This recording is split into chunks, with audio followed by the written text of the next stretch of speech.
This is Bleav in Buckeyes. I'm Bryant Brown, All-American quarterback Chekwa. This show is brought to you by FanDuel. Chim, the Buckeyes, they go on the road to West Lafayette. They come out with a win, a big win. Let's hype it up. A big win against the Playmakers to Purdue, 34-10. We know playing in West Lafayette, it can get tricky, man. It can get tricky, man. What you think of the game?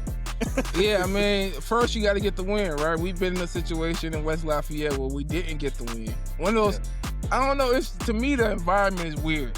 Like, to me, like, Penn State is one of the best places to play on the road. Great environment. Purdue's like one of the weirdest places, like one of the weirdest feelings or whatever. So you got to stay locked in, stay focused, get the win, which they did. And, overall, to me, I view this game as just a very intense November practice. Like, to me, it was like it was like an elite practice session. A lot of good things I think I saw in the game, but some things they need to continue to build on and work on. But I think overall it was a good showing. Great showing by the defense. Great offensively, particularly in the first half, and then the second half was just kind of like let's get to the end. So, yeah, no, that's kind of was the tune of the game. I mean, we had another solid performance by Julian saying he went out there. He went 27-33, 300 yards, a touchdown. He did throw an interception in the red zone, so that's something he need to clean up. Something, he got to have something on the film, but he'll clean that up. But he played another solid game. But the surprise of the day, we got to the game. And all of a sudden, we realized around second quarter, like, hey, Cardinal Tate is not playing, right? Cardinal Tate's not playing. Right. It seemed like he was feeling something pregame or something, so they decided to let him sit out for the game. But no worries, we still got Jeremiah Smith, who went out, had 10 catches, 137 yards, and a touchdown. So it's just, once again, Ohio State in there, embarrassment of riches. Yeah, embarrassment of riches. You had guys like Marlon Graham, Bryson Rogers filling in for Cardinal Tate. Able to go out there, make some plays, get some action in a Big Ten game early on, which was good. You also saw Brandon Ennis out there get some passes early. He had it was a relatively short pass, maybe about a 5-yard out, something like that. But the catch was impressive. Fantastic catch. And it's there's been a lot of talk about Brandon Ennis and what he brings, so he doesn't get a ton of targets, right? As a receiver, if you've ever played receiver, you don't get a ton of targets. You out there blocking, the guy who's running off, whatever. It's hard to stay engaged. He's obviously a captain of the team, so he's somebody that they hold in high regard. But that catch is the reason why he's on that field, man. You see the talent there, because not only did he catch it, he kept his feet and ran upfield. The reality is everybody just can't do that. I know it was a 5-yard route, maybe gain, maybe 6 yards in total, whatever. But the reality is, he has some talent and some ability, and you got to see that. But overall, man, Julian Sain continues to have just a high level of passing efficiency, high accuracy, not a ton of balls hit the floor. And he had the interception, so that's another one that didn't hit the ground, right? But overall, it's another one of those games where a very high accuracy type game with a lot of impressive throws. Yeah, that's for sure. Another thing on that Brandon Ennis catch. So if you recall, like, obviously first drive we hit a big one, right? I think Bo ripped one off for 70 yards. It's called back due to holding. We end up not being able to overcome that and get points. Purdue put a draw together, right? They get into the red zone. They get a field goal. They go up by 3. And at this point in the game, now we're down. And so now we get the ball back and we're driving. And that was I believe that was our first third down when Brandon Ennis makes that catch. It wasn't a great throw by Julian Sain by all means. But once again, that great catch get us a first down. Now we get some rhythm as an offense, and now we get a drive going. Imagine if we're down 3-0, we go out, we don't get a first down, and we punt it again. Now Purdue is feeling really good about themselves and, what they bring to the table and how they go in that game. But once again, you do make that play. And now it's kind of, it's kind of swept under the rug. But for us Buckeye fans, you got to pay attention. Like, we talk about that guy. Hey, should we be playing some of these younger guys over him? He's not really bringing a lot to the game when we see him. That's the captain and him stepping up big for the team on a day you're down one of your wide receivers. But I mean, another strong performance by defense, only allowing 10 points. and it's funny. It's another game here where I feel like Purdue like really didn't do anything wrong or bad or anything that you could say like, well, they they when they made a bunch of mistakes, so Ohio State took advantage of it. Just like you're Purdue, we're Ohio State. Yeah, I honestly thought Purdue played a decent game. Now, Purdue, to put it into context, they're last in the Big Ten in terms of they might be them and Penn State might be the only two teams without a Big Ten win, if I'm not mistaken. But they're Michigan different State than as the well. Purdue of Yeah. and Michigan State as well. But Purdue is different than the Purdue of last year. Last year they were just completely bad. Right now they're losing games, but they're competitive games. Like they're in the game a lot of times to the last quarter to the end of the game. Right? They had it was a 1-score game versus Michigan and other teams like that. And in this game, for a Purdue team, they did some good things defensively. They did some good things offensively. And obviously, it wasn't enough to actually make a real impact because Ohio State was just too much across the board. We mentioned Brandon Ennis' catch. You know, Julian Sain is having the most efficient season basically all time. Yeah. And I want to give a ton of credit to him for that, right? And the narrative needs to be that for him to be able to try to secure Heisman this year. But part of the reason he's able to be that efficient is that he throws the ball in the area of a really good receivers. They make the catches, right? If they have the opportunity to make the catch, they make the catches. So we continue to see that in this game. So shout out to that offense of being able to just continue to be impressive. Yeah, that's right. Yeah. And now let's go on some Buckeyes, man, because I'm feeling a little fired up about my first Buckeye. We're you're hard on this guy, man. You're hard on the special teams. But no, I had some words about his play as well and him being consistent and things at that level. But my first Buckeye goes to our field goal kicker, Mr. Fielding. Man, he goes out there, he goes 2 for 2 on field goals, makes all his extra points as well. But the most impressive thing about those field goals is he's on the road, he's outside, so not the best conditions because it's November. But he makes his longest field goals in his career. He hits a 49-yard field goal, another field goal that's 40 yards plus. I don't know what his long was previously, but we have seen him attempt a 50-yard plus this season. He had the leg, but he missed it. But these two, he was able to nail them. And you could tell he felt really good about making those kicks, going out there, executing and getting them done. And Coach Day believing in him to try those field goals from those distances, right? I mean, so it was very Shout out good job. to Jay Fielding.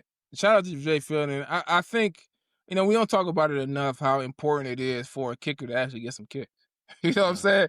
For a punter to get some punts and for a kicker to get some kicks. We're critical of the special teams, but when you're a kicker and when the game comes, you never get the opportunity to actually kick the ball. And then the first time you go out there, or the second or third time you go out there, it's a big game versus Michigan or whoever. It's hard to be able to simulate a game situation. The pressure. The pressure. Yeah. Like, so I was excited. I was happy to see them decide to kick the ball and for him to get a long field goal, because when the next time he goes out there, he's able to just naturally pull from that experience of being able to make that kick in a game situation and be confident in his ability to do so. So that, shout out to him to being able to get that. My Buckeye, and every game, there's a bunch of Buckeyes that can go to the defense, right? Yeah, a bunch of defensive players. I want to quickly shout out Sonny Styles, who I thought had a great game, a very impressive game. He was all over the place. I saw one time they ran I think it was power. They had two guys pulling, and it was Sonny Styles. He had to deal with two gaps facing. So he took the offensive lineman, he put him in the gap, and he saw for both of them. He closed both gaps with the offensive lineman's body. That was an impressive play. Shout out to Caleb Downs. He had a great game.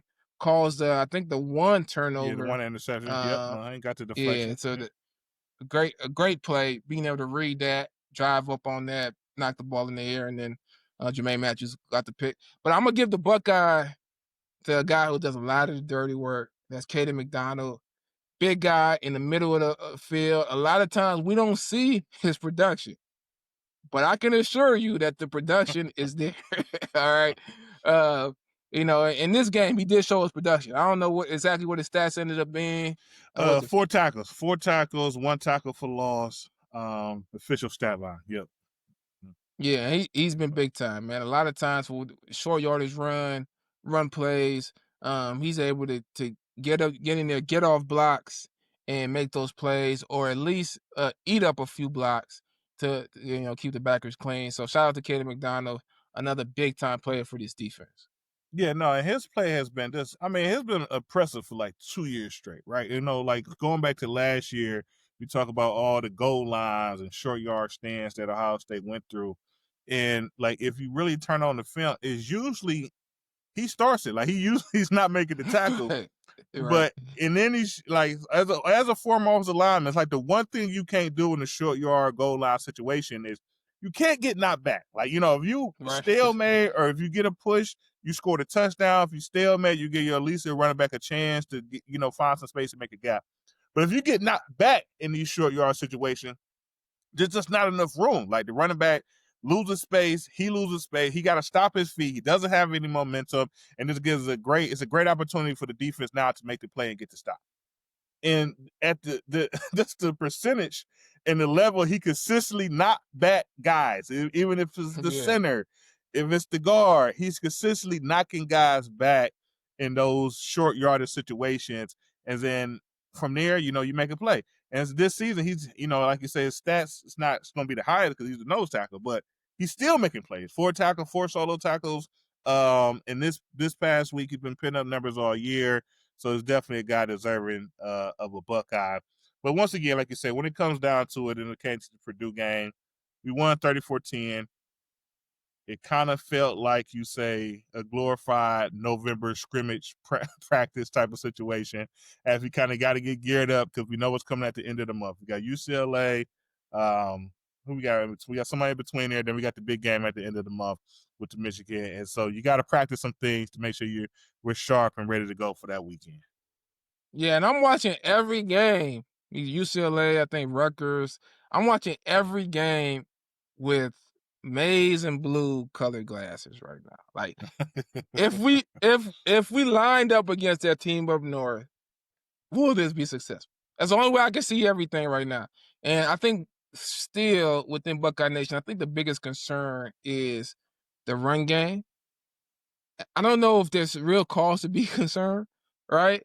But I think there's some opportunities for improvement. I want to say this. I want people to ease off Tegra. To ease off Tegra. I thought Tegra had a decent game in the run game this past weekend. I thought he played pretty good. He missed, screen passes are tricky, man. Look, I didn't blew up a lot of screen passes, and if there's a lot of space between the back and the lineman can't block. It's just not possible. There's too much space. I'm a guy who operates in space. They are not guys who operate in space, right?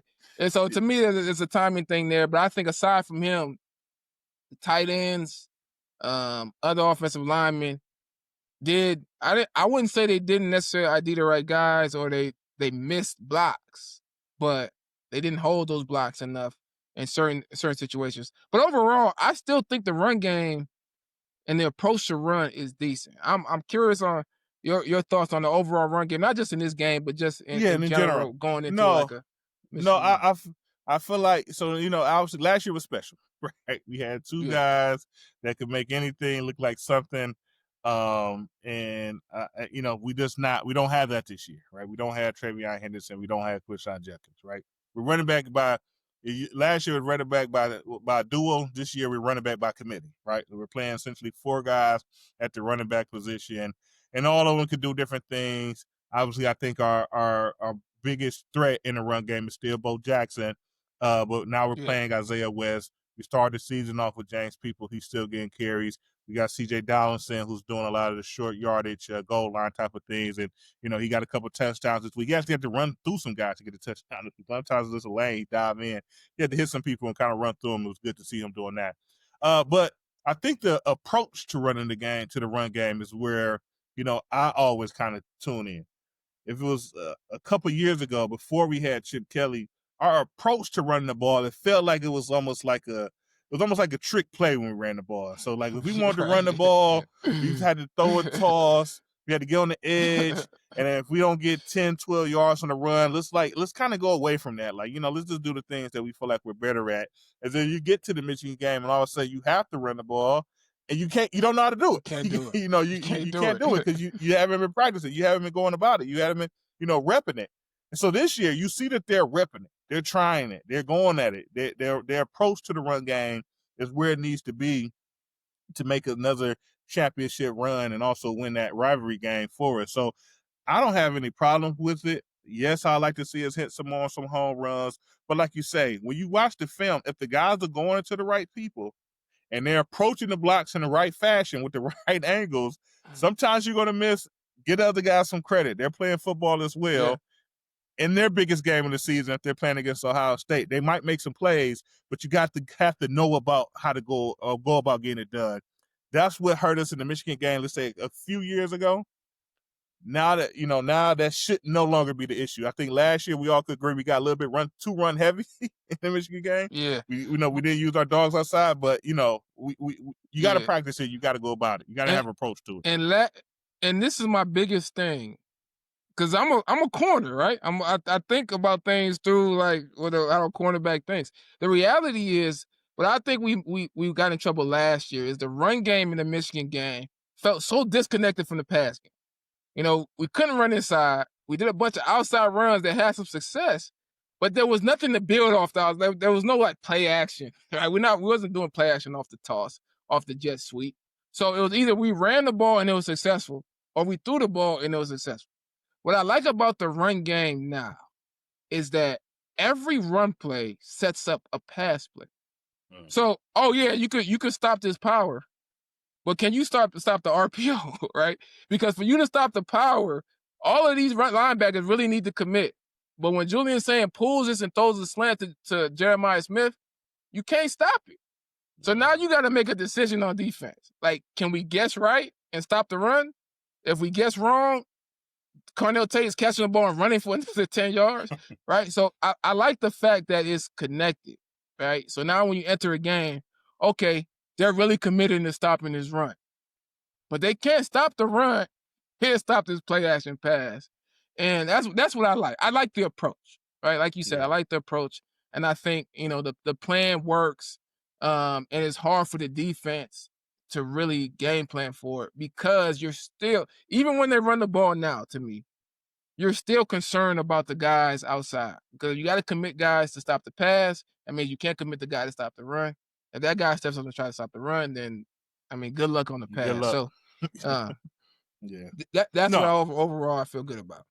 And Checkers, he's playing fine. I mean, there is some rotation going on there. Padilla was hurt this past game, but early in the season, you seen Ethan playing some right guard. Ethan Tegra does some rotating, but man, he was like all Big Ten last year, man. He's a good player.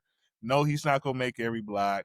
Buckeye Nation, just relax, man. It's not gonna be 100% every snap, man. But anyway, man, let's get into the Big Ten, man. So obviously, it was a lot of good games across the conference. Obviously, some big games in the conference where things came down to the wire. Oregon playing Iowa at Iowa, win that game on a last-second field goal. It was a defensive struggle, a lot of rain, a lot of weather. Iowa scores late touchdown, but Oregon pitched together a drive, and they were able to get a field goal off, winning that game 18-16. So they're still in the hunt.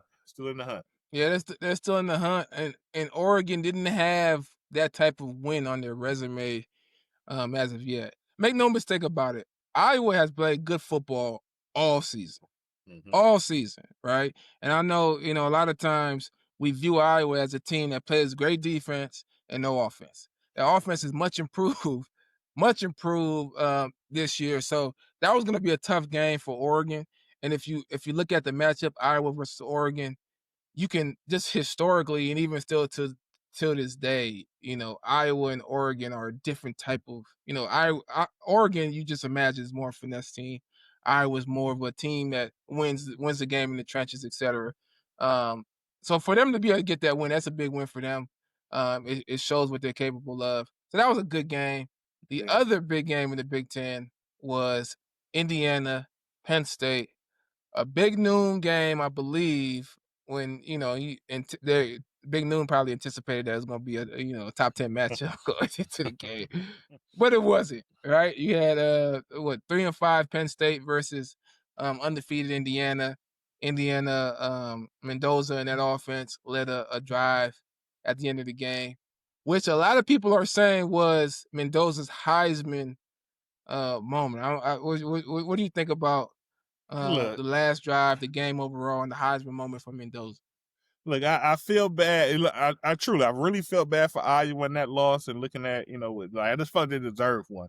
It is definitely Yeah. for Penn State, right? They're on this basically a historic losing streak. They're able to pull it together, put a game together, and it was right there, right? They had a chance to win it, and they ended up obviously, losing that game late. But Mendoza just okay, yes, he had put together the drive, and they ended up winning the game from it, but he still didn't play that great, right? I think, look at his stat line. He literally is the reason that Penn State took the lead late with him throwing an interception. You watch the last drive. He eventually obviously made the throws needed for them to catch the ball and score a touchdown, but it was a fantastic receiver play to make that happen. He missed several throws that drive. The first snap, he took a sack. It was a bad sack. He should have took that sack. But Indiana, to their credit, they kept playing. They stuck with it. They're a well-coached bunch, and we respect it, and we want them. We expect them to do well and make the playoffs and things of that nature. But Heisman moment, it just was not that. I don't see it though. Yeah, I mean, going into Happy Valley and getting a win versus a struggling, but still a team with talent in Penn State, that's good, right? Having a lead and then losing the lead for whatever reason, and then being able to, come together on a final drive to go and win the game on the road, that's good, right? Indiana being able to get their first win ever, I think they said, Yeah. at that Beaver Stadium, that's good, right? Yeah.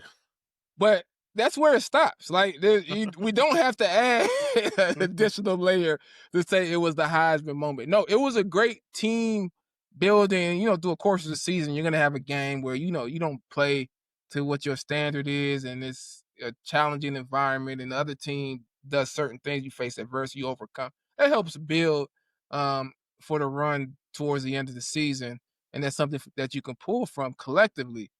But that's pretty much what it. They had two really impressive catches that I think are getting a little bit overshadowed with the Heisman moment talk. Two very impressive catches where they could have easily been, out of bounds. And those guys were able to make those plays. Mendoza, I thought, was able to, he had the sack, he had the interception, etc. He was able to kind of, continue on and lead that drive and be able to get the win. But that's it. Yeah. And I think what's really happening right now is that there's a Heisman race currently where nobody has pulled away. And because nobody has pulled away, we're trying to manufacture a moment. Like, Yeah. we're too thirsty for a Heisman moment that we'll take anything. And yeah, that wasn't one of them. I'm sorry. Yeah, no, It's I not. just have to agree with that. I mean, FanDuel, looking at the Heisman, still has Julian saying as the favorite, but it's very slight now. Mendoza was already in Yeah. that second spot. Now it's a very slim lead. We're looking at Heisman odds on that. Yeah, so I don't know. So, looking at things, I'm pulling up Mendoza's stats on that last drive. He went 5 for 8, 87 yards, and obviously it led to a touchdown. So we're talking about, Yeah. barely 50%. So I mean, I don't know, it's not that impressive. But Yeah, I mean it's a good win, it's a good drive. I don't want to negate the positive aspect, but it just doesn't yeah, it just doesn't lead to an individual just taking over the game, Heisman type performance at all. Now, a Heisman moment would be a Big Ten championship yeah. win versus Ohio State. Like, that would be a Yeah. Heisman Now, moment. right now, that's why Yeah. I feel like Oh, the Heisman is. If everything goes shape off the way things are shaping out, and everyone beat the teams they're yeah. supposed to beat, that Big Ten championship game will most likely decide who's the Heisman. Should it be that way? Probably not. But the way we know how the voters see things, that would have probably end up turning into. So yeah, so we'll see. We gotta finish. We gotta be clean in November to get there though first, right? So we'll see how that goes. But who we got next week? We got UCLA. So we got Nico coming back to the Horseshoe. I'm sure he's gonna be having nightmares all week thinking about the last time he played in the Horseshoe. He cracked two helmets. Cracked 2 helmets, yeah. But he's a tough guy, man. I got a lot of respect for him for that game. A lot of people don't care for his playing anymore, boy. I don't know, man. That guy was gutsy, man. But we got early signing coming up here within a month, and the Buckeyes been really busy. It looks like we have flipped several guys from commitments to other schools to Ohio State. We got Jay Thomas, who's the son of the Pittsburgh great, Lawrence Timmons, flipped him from Florida State to Ohio State. That's a tough one because his father went to Florida State, so that's a whole other story. We got Emmanuel Ruffin, defensive lineman out of Alabama, committed to Ohio State, decommitted from Colorado. We got Kamari Bing, who's out of he's from Baltimore area. Yeah, committed to Maryland, was committed to Maryland, flips over to Ohio State. We got Mason Wilhelm, who was committed to North Carolina, flips over to Ohio State, and his father is an Ohio State linebacker legend here. And then last but not least, we have Legend Bay, who was committed to Tennessee, flips over to Ohio State. Chim, I know that's a big one for you because he's a 10-2 guy in the 100-meter dash. That's some speed. That's some speed on the high school level. You can't listen. You can't teach speed out here, right? So that's a high level of speed. I like the fact it feels like Ohio State is past understanding how they're gonna implement the rules for NIL, how they're gonna do all of that, and then also some more clarity as to what they're willing to invest into getting some of these guys. And then depending on what school a guy's committed to, things change, right? Florida State may look a little different than what Florida State looked like at the beginning of the season, etc. And yeah, they're on a little roll right now. They're pulling a lot of guys in some key positions now. Key positions. The defensive back was very light, and is a need. I think the defensive lineman was also a need. So those are some big recruits and some big closes that we see happening now. Yes, that's for sure. So like I said, it looks like it's about a month. As we know, college football has changed. Guys are finishing up high school ball and going right to school to kind of join bowl practice and playoff practice with teams. So things has changed. So guys are committing earlier. Guys are taking off a little bit earlier as well. So Ohio State is still doing the work here to have a strong class. So that's pretty much it, Jim. I think that's a wrap for today. That's a wrap for the show. That's it. One last thing. Alabama is on upset alert this week. Alabama, I'm going to say it again. They play Oklahoma. I expect Alabama to lose that game, but I don't know. Yeah, shake things up. Upset alert, Alabama. Yeah, we'll see. But yeah, please follow us on all platforms. We got YouTube, Spotify, Apple, as we continue to bring you Buckeye news, and we get towards the middle of November. We know what we're all working for, getting ready for that rivalry game when we go up north to play the team up north, and we come back with that victory. Might even plant a flag, I don't know, man. I don't know. But I'm ready. We're going to end the show, as always, with a nice OH. Ayo. Go Bucks. Talk to you guys soon. Go Bucks.